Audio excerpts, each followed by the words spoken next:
These people said, if we live here, we will die. And if we go here, we will still die. So we can go anyway. There was no point of losing anything. These people were leprous. These people were not welcome. These people looked disgusting. But unto God, they were a vessel of honor. They were a vessel to be used at that particular time. Because Samaria is the land of promise. The Israelites had been promised. And God is a God who is merciful. And because God honors his word, he had to use the least of things to help Samaria. Somebody give God glory in his house today.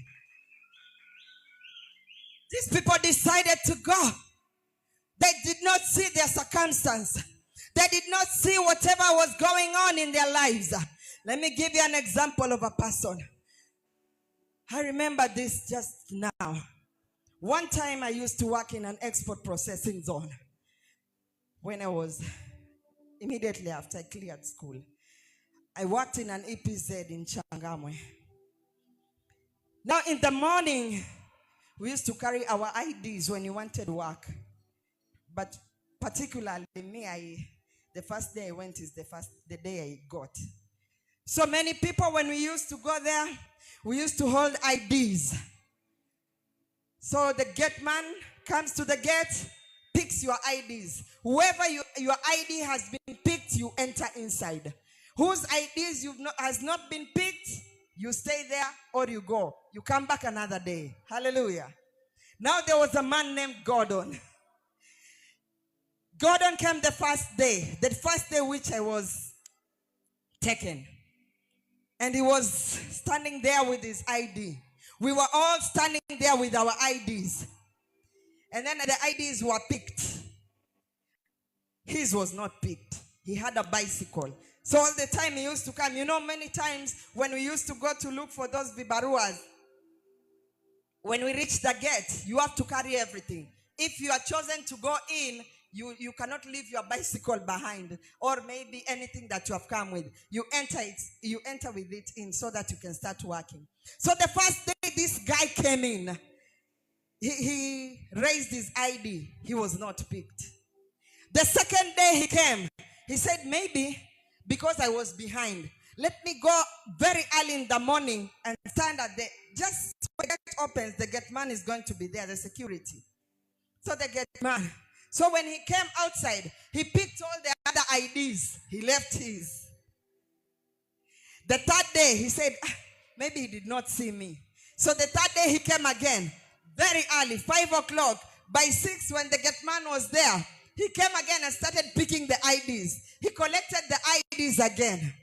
His was left. And he was just closed. And he kept on doing, he kept on showing the ID. But he was left.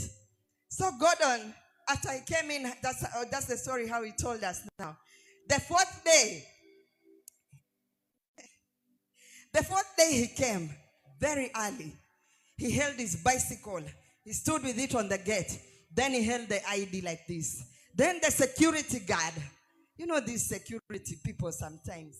Then the security guard picked all the other IDs, the number that he was told to let in. Then he left Gordon.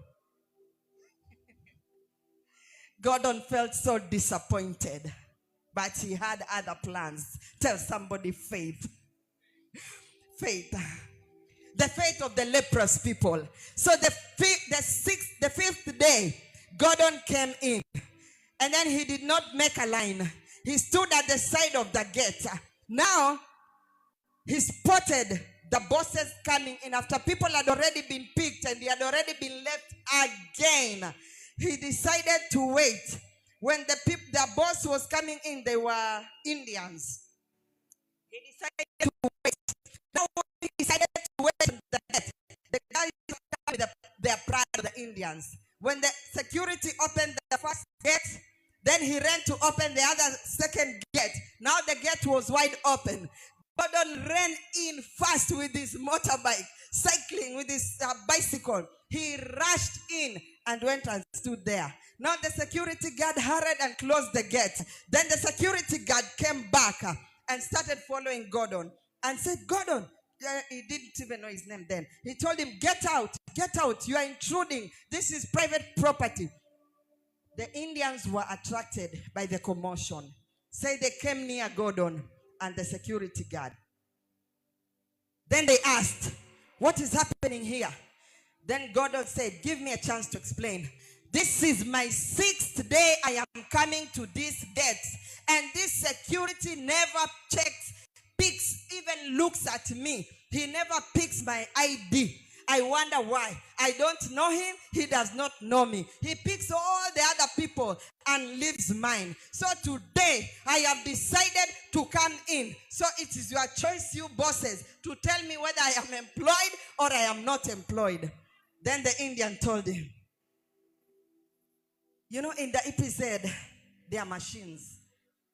I used to see with embroidery. I can do embroidery machine. And the machines were 24 to work with them. So, but there are other departments.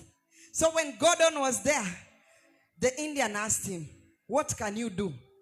He said, I can sew anything, any design.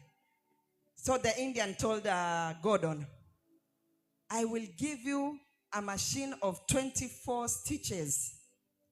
And I will give you each of the machines one by one. And if you fail, I will call the police in Changamwe and accuse you of trespass and stealing. Gordon said, don't even give me that. Give me the 36-pin machine. You know why Gordon was so courageous? Because Gordon had worked. Ideally we had worked with him in another export processing zone. He was good in sewing everything. He had already gone the training. So he knew how to sew with every type of machine. So when the boss put into the machine, the first one he passed, the second one he passed, the third one he passed, all the machines he passed.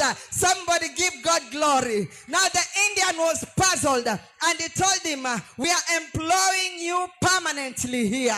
Hallelujah. That was his faith. That was his passion. He knew if he stayed behind there, he would not get food. Because according to Gordon, they were undergoing a crisis in the house. There was no food in the home. The landlord was on their neck, and he had decided he was going to look for work. And the security was making life hard for him because he was refusing to choose him. Hallelujah. But Gordon just encouraged himself. He had critical faith. So he went. He was chosen and he was put. Now when he was going out, all he could do, whenever we are employed, there's a card. He came out of the office after working the whole day in the evening. He came out and he started waving the card to the security guard. You know, some people from the lake. He started waving that card to the security guard.